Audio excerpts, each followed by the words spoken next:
Fala pessoal, tudo bem com vocês? Meu nome é João Paulo e eu vim trazer aqui para vocês uma introdução básica à informática. O objetivo desse vídeo é poder trazer um pouco de conhecimento básico para vocês, para poder nivelar todo mundo e para que a gente possa ter um rendimento maior durante as aulas. Então, se o nosso objetivo é partir para a programação, faz sentido a gente entender no que a gente pode fazer a programação, no que pode executar um código. E para estar rodando esse nosso código, primeira coisa que a gente precisa é de um dispositivo. É muito comum, principalmente em inglês, a gente vê o termo devices ou devices, que na tradução quer dizer exatamente dispositivos. E um dispositivo pode ser um computador, pode ser um celular, pode ser um Arduino, pode ser um ESP32...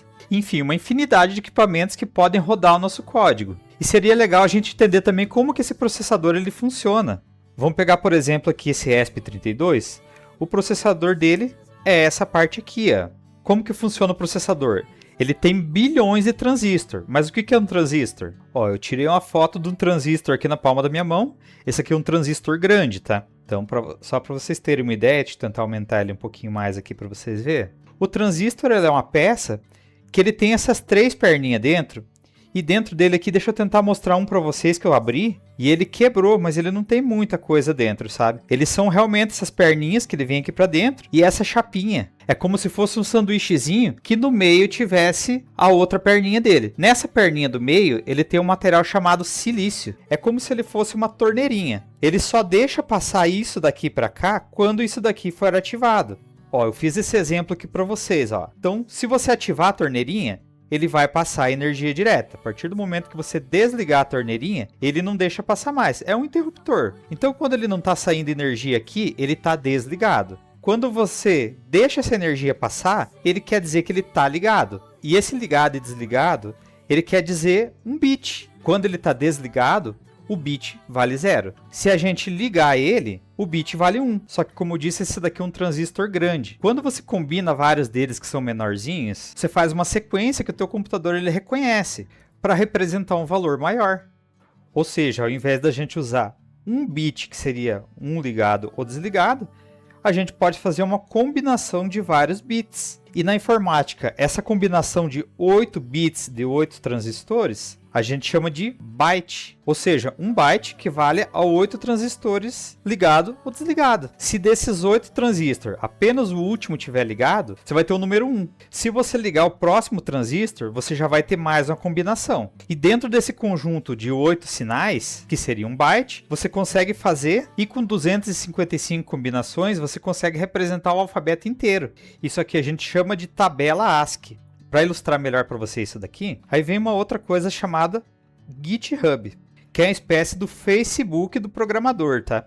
É uma rede social onde você consegue pôr seus códigos ali para todo mundo ver, ou de maneira particular também. E no meu GitHub eu fiz um código para explicar melhor para vocês entenderem essa questão da tabela ASCII. Eu vou mandar o link para vocês conseguem acessar do celular de vocês, de computador, de qualquer lugar. Essa daqui é uma tabela ASCII real e tem aqui os exemplos dos interruptores. Você pode ver que, por exemplo, aqui ele simboliza a letra A. Se você ligasse outro interruptor, ele vai simbolizar a letra C. Desligando esse aqui é a letra B. Então você vem subindo ele, você consegue representar todos os códigos que você tem de letras, de números no teu computador, ou se você quiser saber diretamente qual que é a letra do seu nome, por exemplo, ó, você pode digitar aqui, ele já vai mostrar automaticamente, ó. Então, baseado nessa tabela, eu fiz o meu nome aqui e fiz tudo ele numa linha só para vocês verem como que ficaria João Paulo em binários. Então, num grosso modo, só para escrever meu nome seria necessários 80 transistores só para armazenar esse valor. É claro que os computadores usam outras técnicas para economizar, porque afinal de contas eles precisam colocar muito transistor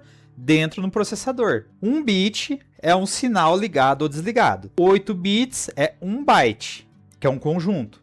A cada 1024 bytes, a gente tem 1 kilobytes. A cada 1024 kilobytes, a gente tem 1 megabyte. A cada 1024 megabytes, a gente tem 1 gigabyte. E assim por diante. Terabyte, pentabyte, o que inventarem daqui para frente é o que a gente vai ter. Agora que a gente já entendeu como que é um transistor e o que que é byte, bit, megabyte, gigabyte, a gente pode entrar no processador. O processador é esse carinha aqui, ó. Existem vários fornecedores, vários fabricantes de processador, mas os que pegam a maior parte do mercado é a Intel e a AMD.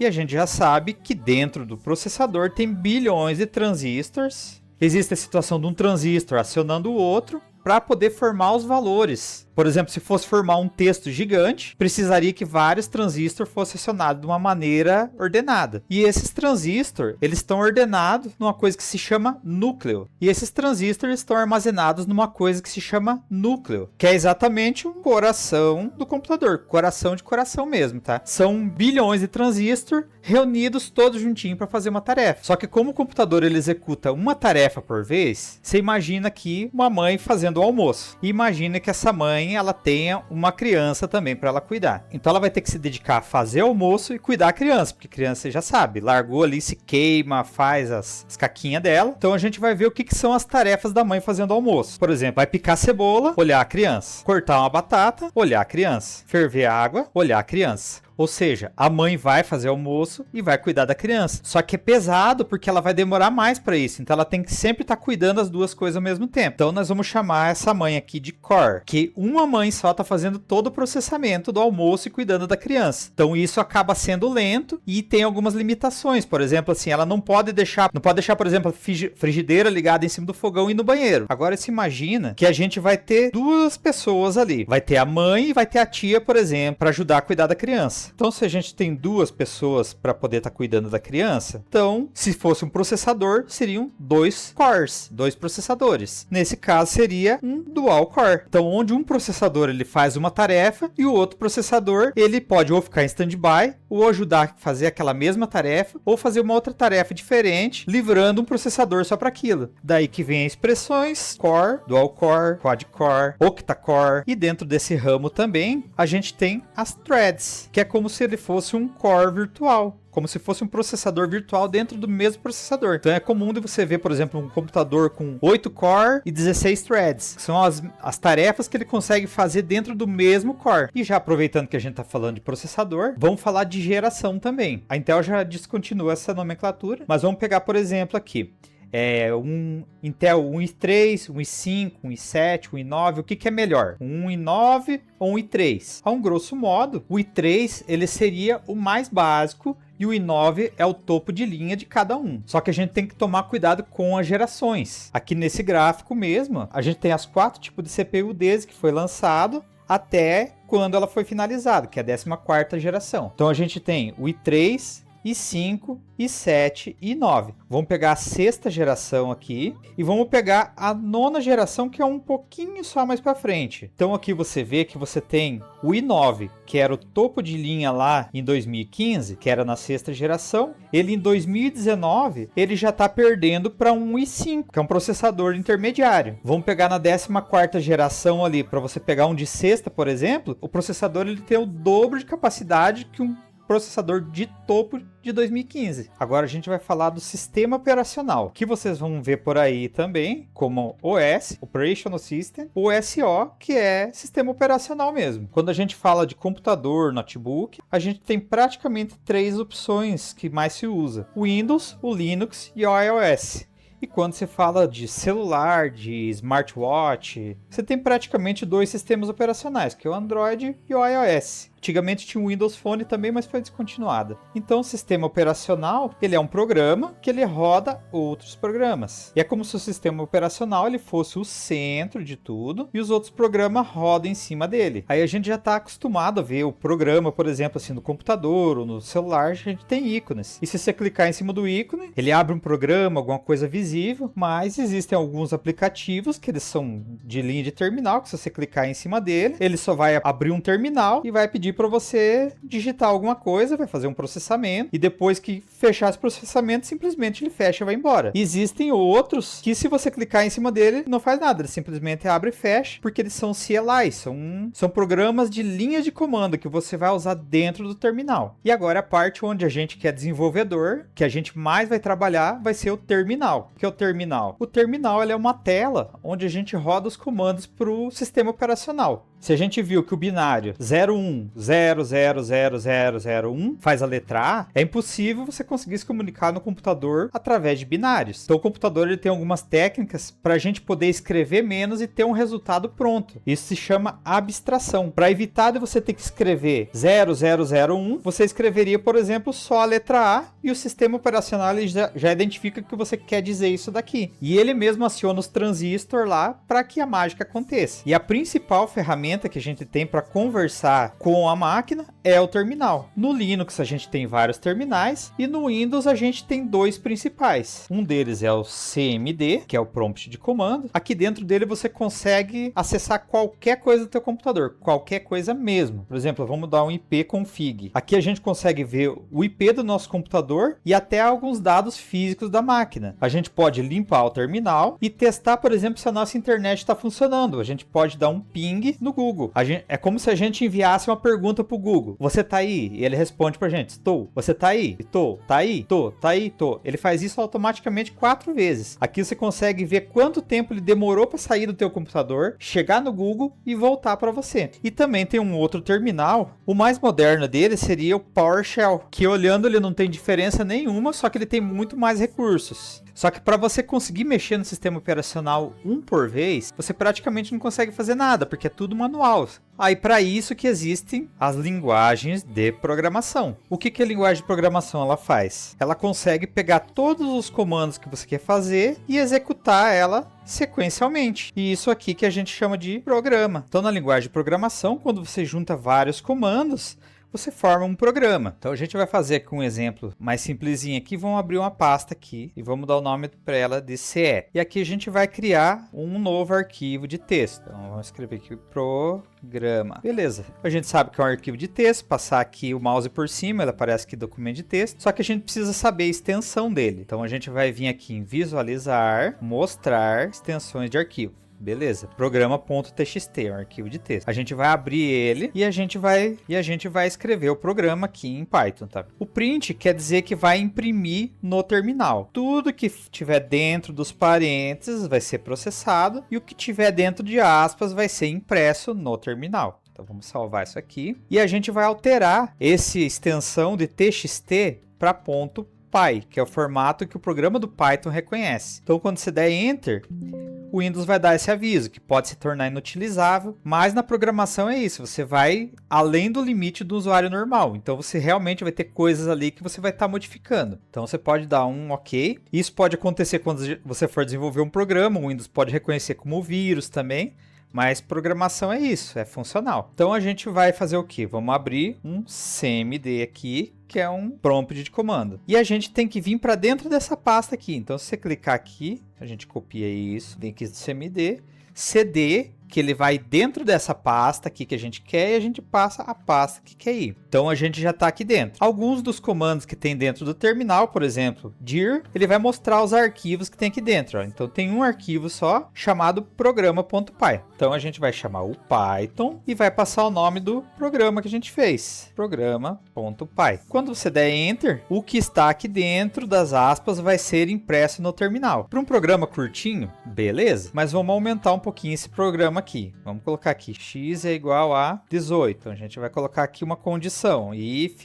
x menor do que 18. Então a gente tem que dar 4 espaços, 1, 2, 3, 4, e a gente vai dar um print, que é para exibir no terminal, o número é menor de 18. Aí uma outra condição, else, que se o número não for menor que 18, ele vai imprimir outra coisa. 1, 2, 3, 4, 1, 2, 3, 4, print, o número é maior que 18. É maior ou igual, na verdade, né? Salvamos aqui. Vamos executar o programa de novo aqui para nós ver o que acontece. Ó, o número é maior ou igual a 18. Se a gente digitar esse número aqui, ó, colocar 17 e a gente executar isso de novo, o número significa que é menor que 18. Ou seja, isso daqui é um programa e aqui a gente está executando ele. Só que aí veja bem, você tem que estar escrevendo, você não sabe se tem alguma coisa que está errada aqui dentro, você tem que ir em um outro ambiente para executar ele, você tem que digitar manualmente os 4 espaços para ele estar identando aqui dentro. Então, para simplificar isso, ao invés de você ter que estar usando um bloco de notas e o prompt de comando, existe uma ferramenta pronta que vai te auxiliar, que essa ferramenta se chama VS Code, que é o carinha que tem esse símbolo aqui. O que isso daqui é um programa. O que esse programa faz? Vamos abrir aqui o VS Code e a gente consegue vir aqui e abrir folder pasta. Então a gente consegue vir aqui e abrir a pasta do CEP que a gente fez. E aqui nessa coluna do lado você já vê que ele abriu o programa que está lá. Se você clicar em cima dele, você não precisa abrir o teu bloco de notas para editar. Você viu que as funções elas já estão aqui coloridas certinho. Então, por exemplo, se você quer fazer um print aqui dentro, outro print, e ele está nessa linha de baixo, se você apertar o Tab, que é essa teclinha aqui, olha, você apertando ela uma vez, ela já dá automaticamente 4 espaços. E ela já vai te facilitar muito o uso. Além do que, se você escrever, por exemplo, alguma coisa errada aqui dentro e tentar fazer uma função, ele muitas vezes ele já vai marcar aqui para você. E você aqui dentro, você tem um terminal que é igualzinho aquele CMD, que você também pode rodar aqui já direto dentro da tua pasta. Então, ó, Python, o nome do programa.py, e você roda. Então, o que é o VS Code? É um editor de códigos. Beleza, a gente fez um exemplozinho ali em Python, mas agora a gente já vai voltar num tema que a gente já viu, que são as linguagens de programação. Então, a linguagem de programação, ela serve, como a gente já viu, para executar vários comandos ao mesmo tempo. E existe praticamente uma linguagem de programação para cada caso. Por exemplo, para a internet, que no caso, tudo que você digitar dentro do Google ou que tiver dentro da internet ali, então praticamente tudo que for da internet vai ser escrito em HTML, CSS, JavaScript. Programas de desempenho, que seria, por exemplo, jogos, editores, programas em geral, seriam escritos em C, C++, em alguns casos em Rust, que é uma linguagem de programação também. No caso de protótipos ou para facilidade de escrita, para ser mais fácil de você estar manipulando, que seria o caso, por exemplo, de IA, Data Science. Aí vem uma linguagem chamada Python. Dá para fazer jogos, programas em geral com Python? Dá. Dá para fazer protótipo, Data Science, IA com C, C++, Rust? Dá também. Só que, por exemplo, para você escrever em C, C++, Rust e outras linguagens de desempenho, você tem que escrever demais para pouco resultado. Então, Python, nesse caso, seria ideal. Dá para fazer jogo, dá para fazer aplicações diversas com Python? Dá para fazer tudo que você quiser. Mas, por exemplo, os jogos, que é o caso mais crítico, o Python ele é lento para isso. Então, ele já quase não serve. Dá para você fazer o protótipo, mas para você fazer um jogo para vender, por exemplo, em Python não se faz. Então, só para a gente relembrar aqui, computador quase inteiramente, além de outros componentes, ele é formado de transistores, um bit é ligado ou desligado, kilobytes, megabytes, gigabytes, eles só são um conjunto de bits. Um programa são uma série de instruções, o VS Code é onde a gente escreve o código e as linguagens de programação são as instruções onde o humano consegue ler. Vamos puxar aqui também a linguagem de programação, só para a gente ter um exemplo das quais que tem. Então a gente tem C, C++, Rust, Python, Go, JavaScript, HTML, CSS, Zig, Odin. E tem a minha linguagem de programação que se chama Nero, que essa daqui, se vocês quiserem, eu posso fazer um vídeo só para explicar para vocês. Ela é um pouco mais fácil do que C, tá no nível ali de Python, só que ela tem um pouco mais de performance. Acho que é um vídeo bastante longo, não compensa a gente fazer tudo num só. E se vocês tiverem mais alguma dúvida, a gente pode fazer mais alguma coisa para estar compartilhando. Um abraço para vocês e até mais, pessoal.